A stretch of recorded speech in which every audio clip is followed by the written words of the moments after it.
Ассалаумағалейкум, құрметті қазақ елі. Бүгін 15 мамыр сағат 9-дан 33 минут өтті. Мен мына кешегі айыппұл бойынша шағым түсіргенім бойынша тіркелген, тіркелмеген туралы талон алуға келдім. Шымкент қаласы Тыныбаев көшесі сотқа мынау өзімнің шағымымды тіркетуге кеше келгем. Қазір сағат 9-дан 33 минут өтті. Мен осы мәселені бақылауға алып, талонын алып кетуім керекпін. Яғни тіркелген туралы оны растайтын талон. Сол талонды мен алып кетуім керекпін. Кешегі маманға келдім. Бұл маман кісі айтады, әлі тіркелген кезде талонды берем дейді. Қазір сағат 9-дан 34 минут өтті. Мен қазір бақылайтын қанша уақытта тіркелетіні туралы мен қазір бақылайтын боламын. Себебі менің де уақытым тығыз. Бауырым, қай маманға кім тіркейді бұны? Жауап беріп жүріңізші. Аудио бейне жүргізіп жатыр. Медеу Үсен деген бас маман. Сол тіркеу керек, сол тіркеу керек. Оның жеке кабинеті бар ма? Мен сол кісімен сөйлесуім керек. Қалай шақырамыз? Телефонмен шақырып беріңізші. Мен жолығып нақтылаймын. Себебі қазір фиксация жасамасаң, ертең дәлелің бар ма деп сұрайды да мененше. Инспектор шақырған деді? Иә. Список қайдан әлі? Список.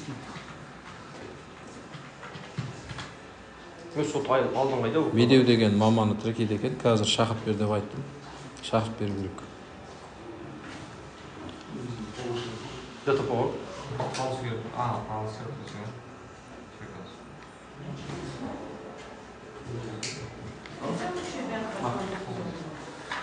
Бізге 9:30-да шақырғанды не болды екені қараңызшы. Сот 9:30-да болу керек еді. Bir tuguk alkar bir şey karmak çoğum. Ödü bir bulak oldu kaç olmuş.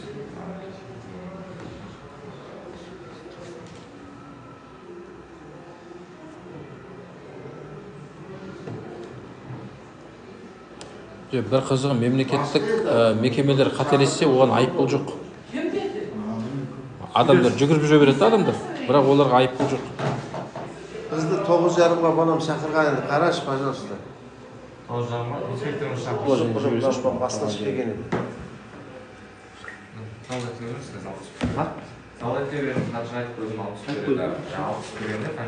Мына жерде құрметті халық кешегідей жағдай. Бірақ маман бұл жерде адамдар, халық толассыз келіп жатыр. Әлі мына жүйе шешілмеген. Қаншама адамдар бір маманға сарылып қарап отыр. Енді бұл жерде 4-5 маман қызмет ету керек қой. Канцелярия деген нәрсе деген хаттар, қағаздар көп келетін жер ғой негізінде.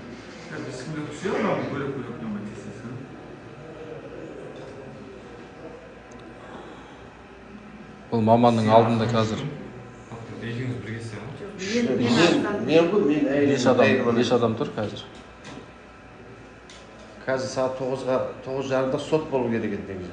Әлі шақырмай отыр.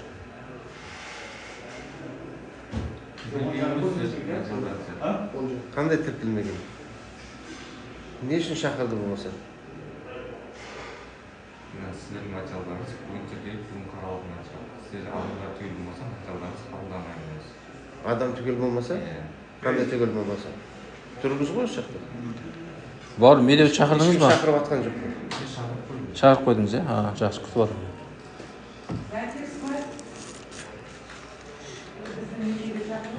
Қазір өзімізге қатысты тіркейтін маманды күтіп жатырмын. Қазір сол келу керек, сол кісіден нақтылайтын боламын. Талонды тіркеу туралы, істі тіркеу туралы. Инспектор сіздің материалыңызды Әкелмеген, әкелмесе шақырмайды бұл 9:30 болса. Енді қазір өзіңіз участковый хабарласаңыздар, қайтқасын деңіз болды. Нәтиже сотқа келіп тұр, материал жетпеген қазір. жетпеген? Бізге келмеген машина. Міне мынау мен жазған ғой негізі. Екеуміз күні көп. Екеуміз күні көрдік. Бізге тараппен жолдама. Инспектор материал келмеді дейді. Мені шақырып ойлау жоқ. Сіз практикада жүргеніңізге көп болды ма? Мен қоямын. Жұмысқа кіресіз ба әлде жай практика ма? Ой, бар негізі. Кіруге ма? Екінші тарап қайда? Үйреніп. Иә, үйрену керек қой.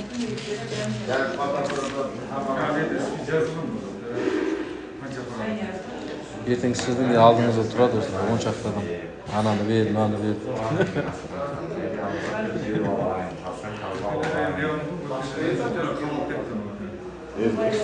Компьютер жетпейді просто. Дұрыс, негізінде бір адамның нормасы болады, күндік нормасы, қабылдау нормасы. Содан асып кетпеу керек. Хотя бы екі адам болса. Иә, мына нормасы асып кетсе, мына жігіттің миына, жүйкесіне, денсаулығына зиян болады бұл жігіт. Бұл жігіттің денсаулығын ешкім қайтарып бермейді ғой мысалы. Иә.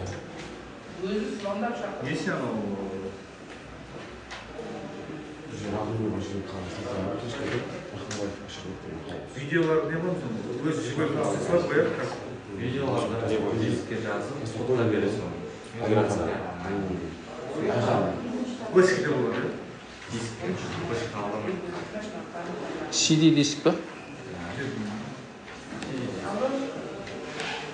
Флешкаларда защитный программа бар. Оны бәрін саған жібере салайын саған или өзіне береміз? Өзіне бересіз. Базарға салым деген видео базар көп. Тезек түргіше базарға төбеледі. Оны яқтырды. Қалалар түсті. Иә, бұл базарға салады. Жақында көрді. Медеу дегенсіз ғой. Медеу сіз емес па? Сіз медеу емессіз ба деймін?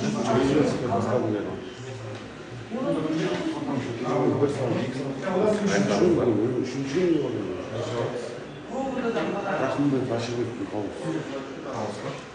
Қауыс. Мен аз видеолай. Ручканы қолға беріңізші. Рахымбек Рашидов деген кісі келіп тұр. Қауын ол шақын тастап кеттім деп айтыпсыз ғой. Канцелярияға. Қауысын салып болды. Азы болған мен кешегі күнмен беріп қойған. Вообще адам болып қалды. Арыстан келді.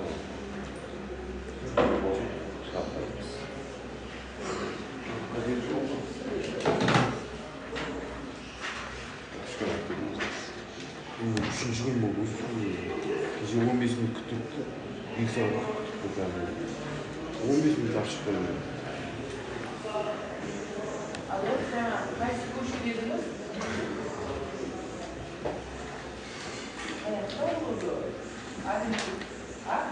Қазір халықтың айыппұлдарының өте көп болуына байланысты халық өте көп мына жерде сотта. Көбісі мынау жүргізуші куәліктің мәселесімен келіп жатқан сияқты негізінде.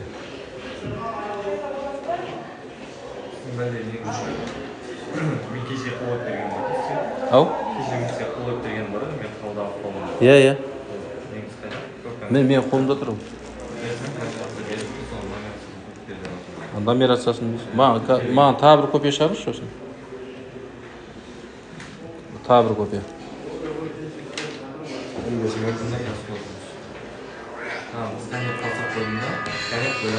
Болды. Қазір содан кейін шығарыңыз. Иә, мен қазір уақытын күтемін, мына процестің бәрін зерделеймін, оны бақылаймын, қанша уақыт кетеді екен қазір. Себебі менде де уақыт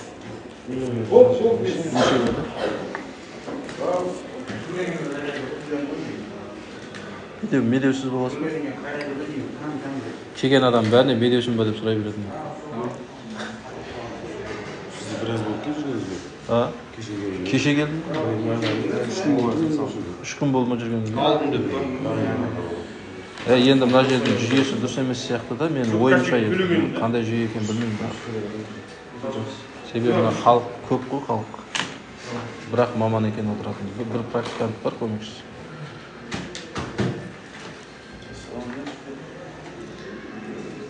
Формадағыларды кеше без очередь кезексіз қабылдап отыр еді кеше. Бір минут тыңдаңызшы. Кеше мен без очередь қабылдадым. Байқамасаңыз. Жоқ, бүгінгі процесс деп айт. Бір специалисті Бүгінгі процесстер деп айттыңыздар. Дұрыс.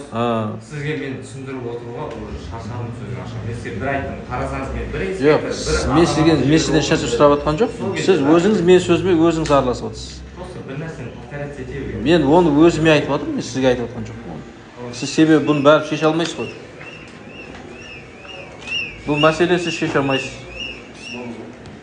Жоқ, ала беріңіз. Мен қазір күтіп тұрмын. Медеу деген мамам бар екен, соны күтіп тұрмын. Мен бәрі сені жасап Кетірейін ба? Көрсеңіз, дайын жемейін. сканерлеп кетсін. Сканер басап Бүгін 3 күн болды мен жүргеніме. Сканер басап қойдым, концерт бөле алмаймын.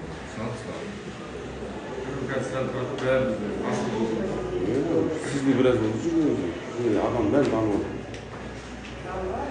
Бұл жерде бір ғана компьютер екен, мен де кеше айтқам, кемінде 2-3 компьютер жұмыс жасау керек. Себебі біреуінің жұмысы болып қалады, процесс задержка болып қалады, загрузка болып қалады. Онда техникалық мүмкіндіктер қарастырылмаған да бұл жерде. Енді бәрі біледі ғой, бір үйде кемінде 2-3 ноутбук болады. Балаңдікі болады, өзімдікі болады. Бұл мемлекеттік мекемеде біреу ғана.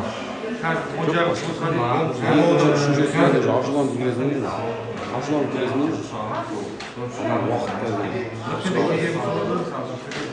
Түседі базарға, кеше түсті. 2 сағат Кеше 3 жарымда келіп түсті.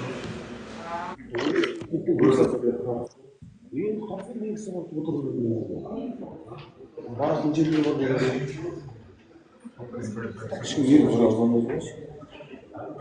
Самый знает? Аргимбаева. Аргимбаева, честно, тебя мама. Берем.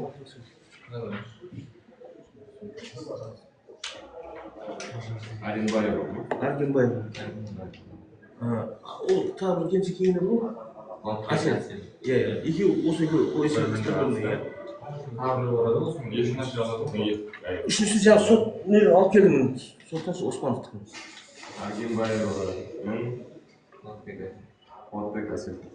Алло. Бол, мына айтып келіп отырмын. Ана жаңа сотқа жіберген Оспановтың несі? Кім Оспанов? Жоқ, осы сіздің басқа материал. Оспановтың армариясын алып келдім. Бар, медеу ұзақ бола ма әлде қалай? Бір шама уақыт болып қалды ғой?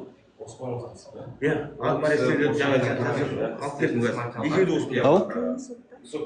Естімедім. Алло. Ол кісі осы жерден кеткен арасынан қазір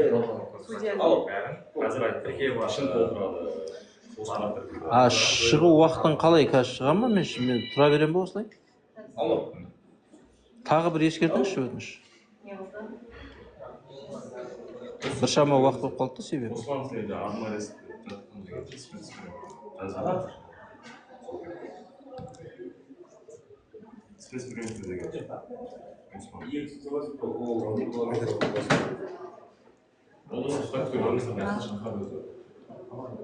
сканер басып қойдым, сканер көргенмін де қазір. Айт елдетіп басып істеп отырмын.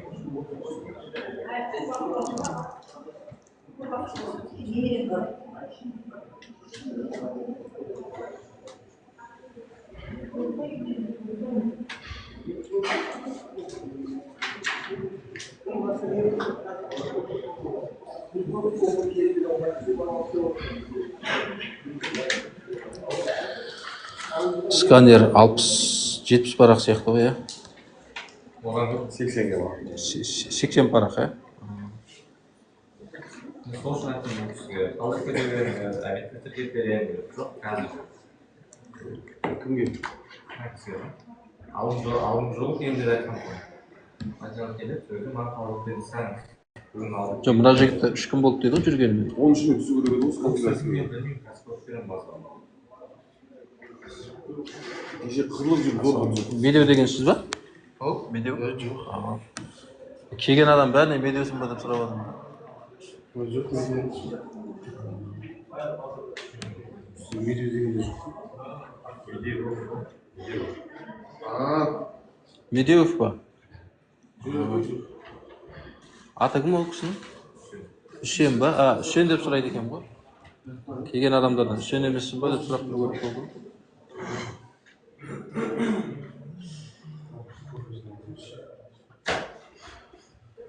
қайтып келгенге жазып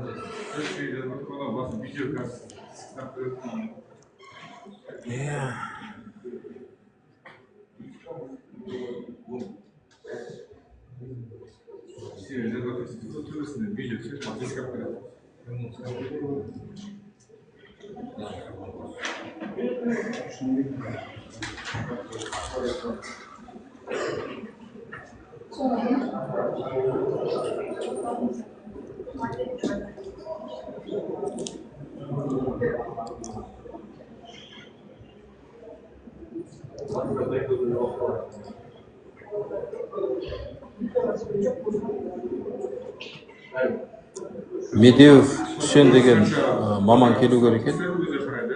Медеуов Үсен деген. Сол маман шықса, мен мына қағазды тіркетуім керек. Тіркетіп талонын алып кетуім керек.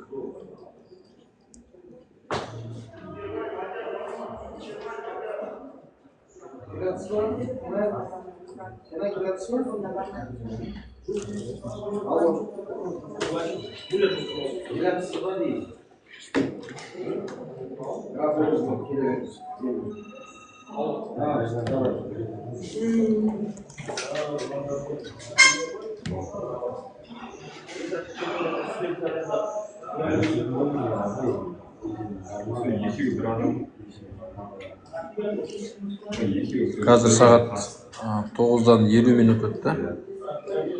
Мен 9-да 33-те келгем. 17 минуттай болып қалды шамамен келгеніне.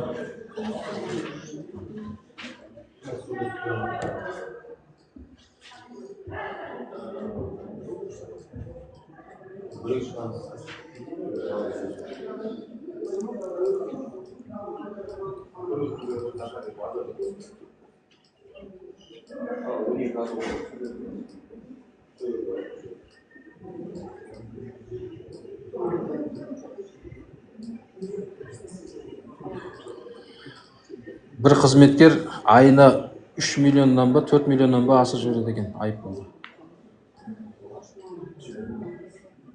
Солай ақпарат берді ғой өткенде. Өзінікін 2 есе ақтап жібереді деді ғой айлығынан деді. Жоқ, ол анау алдын істеген қызметкер айтты, анау юрист не деген, автоюрист деген. Сол дәлелдермен айтып берді. Мынандай өзі автоюрист бұрын сол қызметте істеген Алматы қаласында. Автоюрист деген бар ғой, қазір не TikTok'та жүр ғой, сол айтып отыр. Енді әр қалада әртүрлі шығар, ол Алматыны айтқан шығар мүмкін. Соттың қаулысын беретін бір адамға. Бір 20 минуттай болды тұрғанымызға бір қағазды.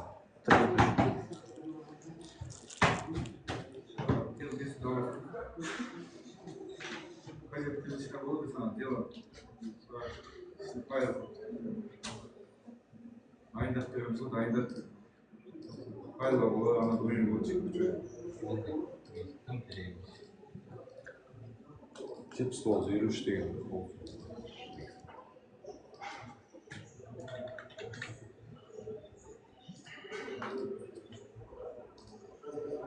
Үстенбаев кінәлі ағаның өз жерге дайын келесі зақы дезген бір 5 минутта күтпестеген.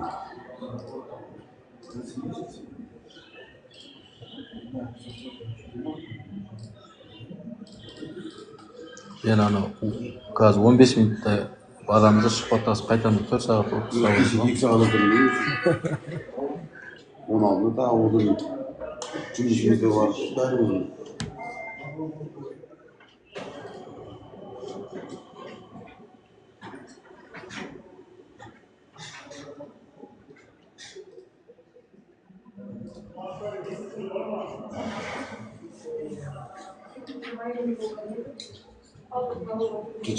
Печат olur. Үсенов, Медеуов Үсен деген кісі керек маған. Барып қайтадан бір ескертіп беріңізші, өтініш. 20 минуттай болып қалды ғой күтіп тұрғаныма.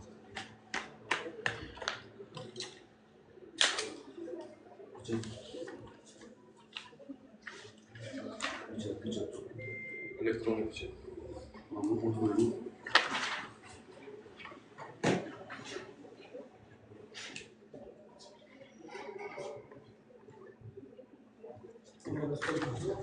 А WhatsApp напишите.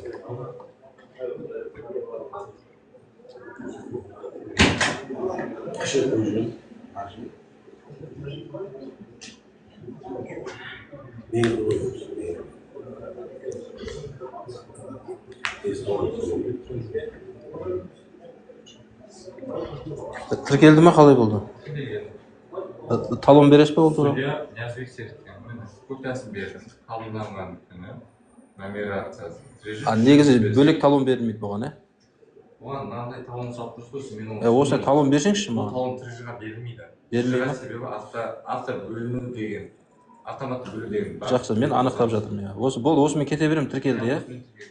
Жақсы, рахмет, сау болыңыз.